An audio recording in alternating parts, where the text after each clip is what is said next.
Hello everyone, welcome back to EduCraft Classes YouTube channel. Today we will learn about part of speech.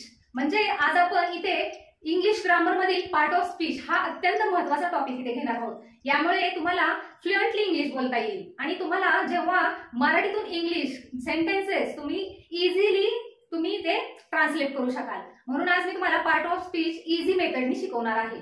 तेव्हा तुम्ही हा video पूर्ण पहा आणि लक्षपूर्वक ऐका. म्हणजे आणि या चॅनलला लाईक, शेअर आणि सबस्क्राईब करा. पहिल्यांदा आपण इथे चार्ट नुसार मी तुम्हाला इझी मेथडनी तुम्हाला इथे सांगितलेलं आहे. तर टाइप्स आहेत इथे noun, pronoun, verb, adverb, adjective, preposition, conjunction, interjection आणि आर्टिकल्स असे आपण इथे 9 टाइप्स घेतलेले आहेत. त्यामध्ये पहिला टाइप आहे नाउन. नाउन म्हणजे काय? नाम किंवा संज्ञा आपण म्हणतो. त्याचे डेफिनेशन किंवा meaning. What is mean bye noun? म्हणजे नाम म्हणजे काय? तर naming any people, places, things और ऑब्जेक्ट्स, आयडियाज और कन्सेप्ट्स, एनिमल्स etc. म्हणजे काय? नाम म्हणजे काय? जर एखाद्या विशिष्ट व्यक्ती, ठिकाण, थिंग्स, ऑब्जेक्ट म्हणजे एखाद्या गोष्टीचं, एखाद्या आयडियाज, कन्सेप्ट, एनिमल्स, एखाद्या कोणत्याही एव्हरीथिंग कोणाचेही नाव जे विशेष माहिती सांगते त्याला नाम म्हणतात. पुढे आता ते वर्ड्स कोणते आहेत? Pen, dog, banyan tree, road, city, girl, boy etc. Anything कोणतेही असतील, कोणत्याही प्रकारचे वर्ड्स इथे आपण नाउन मध्ये घेऊ शकतो. तसेच पुढे आहे एक्झाम्पल. आपण एक एक्झाम्पल दिलेला आहे, सुधा इज अ क्लेवर गर्ल. आता इथे नाउन कोणता आहे? नाम कोणता आहे? तर एका मुलीचं नाव आहे सुधा. इथे मी अंडरलाईन केलेले आहे. सुधा हे काय आहे? एक नाम आहे. पुढे आहे प्रोनाउन म्हणजे सर्वनाम. सर्वनाम त्याचं meaning, what is mean bye pronoun किंवा डेफिनेशन आहे त्याची. Used in place of noun और रिप्लेसिंग नाउन. म्हणजे नामाऐवजी वापरात येणारा शब्द.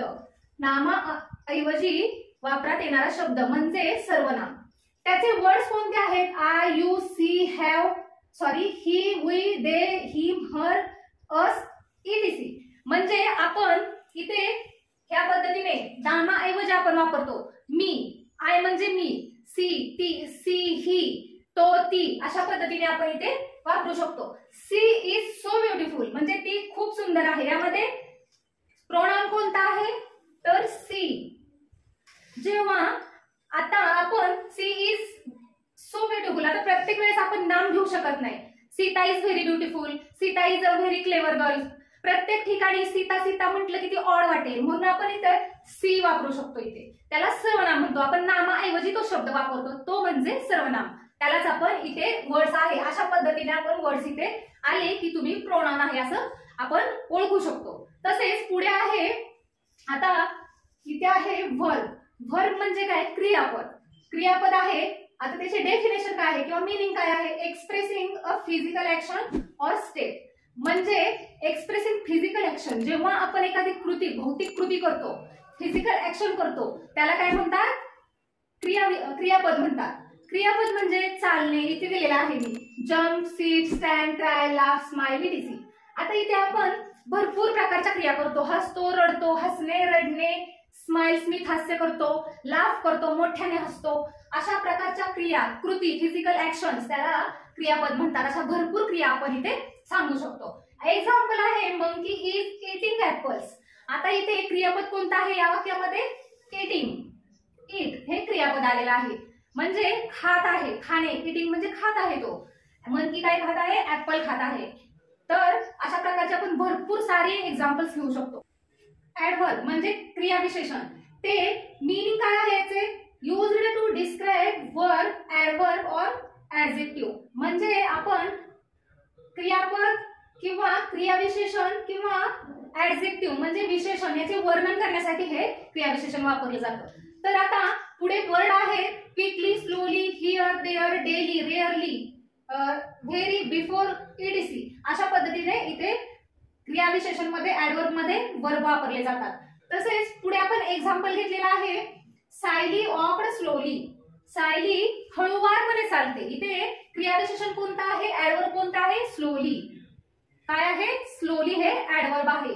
तसेच आपण पुढे काय आहे ऍडजेक्टिव्ह. पुढचा टाइप आहे पार्ट ऑफ स्पीचचा ऍडजेक्टिव्ह म्हणजे विशेषण.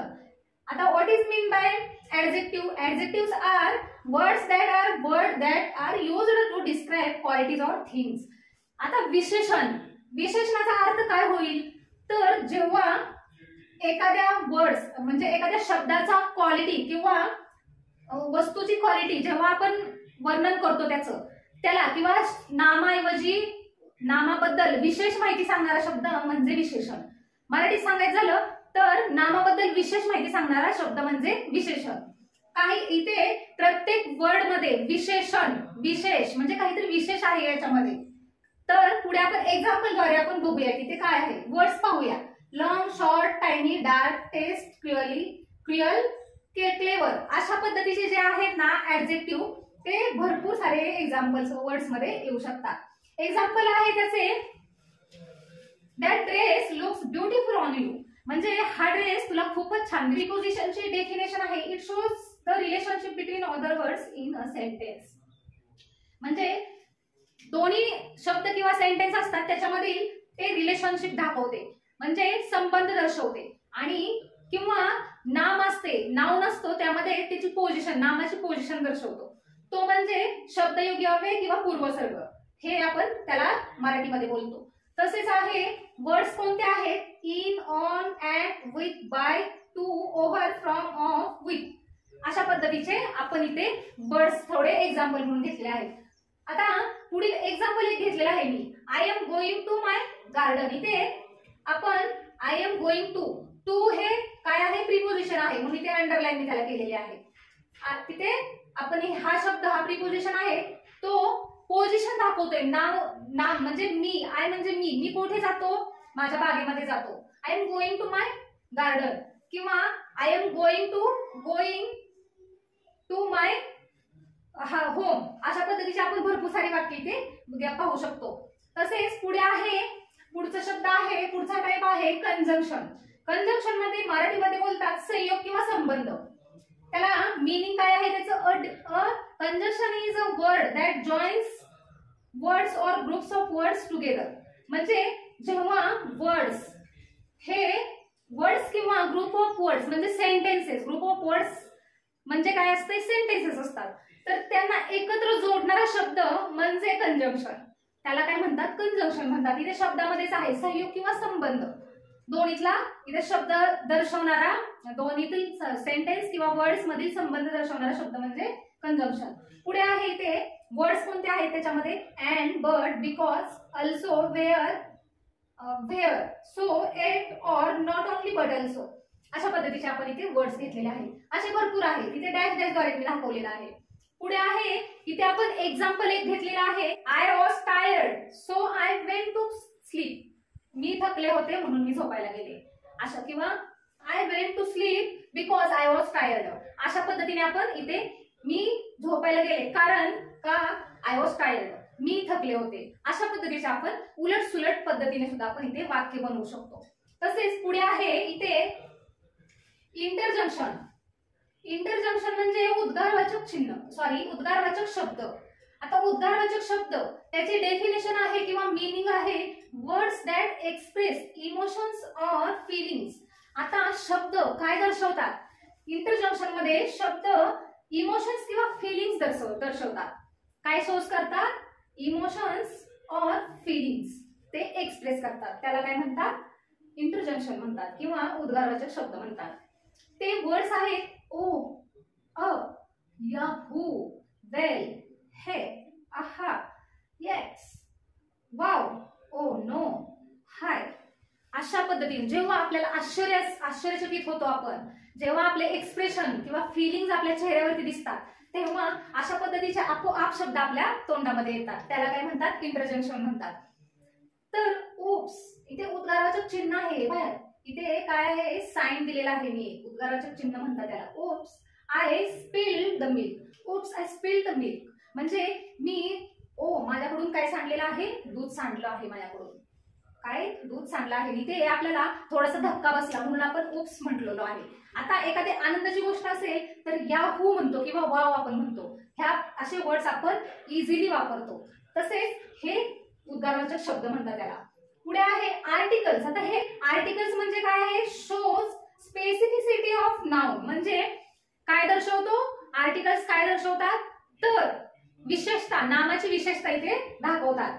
त्यामध्ये वर्ड्स आहे अ अँड द. इथे वर्ड्स घेतलेले आहेत आपण. आता एक एक्झाम्पल घेतलेला आहे, a boat ride with my family. A boat ride with my family. मी माझ्या कुटुंबाबरोबर बोटीमध्ये सफर केलेली आहे, राईड केलेली आहे. इथे ए हे आहे ना, ते आर्टिकल आहे. इथे काय आहे? आर्टिकल आहे. अशा पद्धतीचे हे 3 आर्टिकल मी इथे तुम्हाला दिलेले आहेत. थँक्यू.